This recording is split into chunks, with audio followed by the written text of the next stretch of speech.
On a une de nos clientes qui récemment nous a dit qu'on lui dit souvent qu'elle a beaucoup de chance. Elle a 5 enfants, ils sont tous à Paris. Elle a 15 petits-enfants, ils sont tous à Paris. Mais dans les faits, mes petits-enfants, ils sont tous à l'étranger, enfin en tout cas ils cherchent tous un stage pour partir à l'étranger. Mes enfants, ils travaillent de 9h à 21h dans la semaine.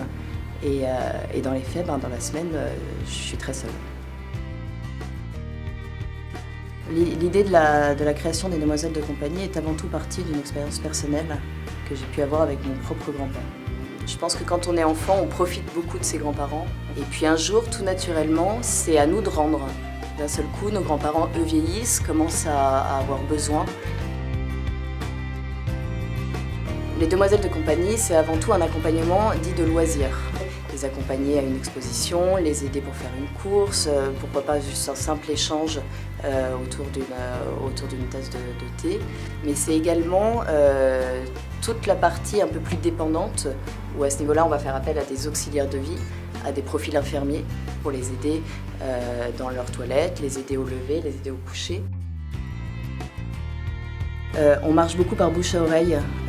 Chacun de nos intervenants nous sont souvent recommandés. On les rencontre évidemment.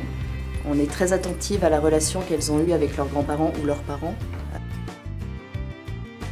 Notre but, c'est de faire en sorte qu'il y ait des centres d'intérêt communs. Et nous, on s'assure qu'aussi bien du côté de l'intervenante que du côté de la personne âgée, le contact se passe bien.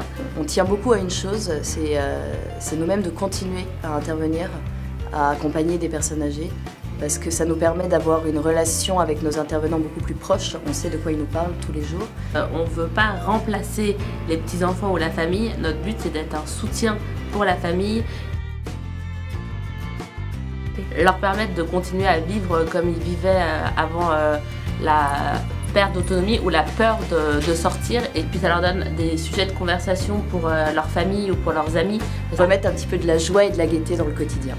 En gardant cet un côté dynamique et pétillant que nous avons à travers nos intervenantes.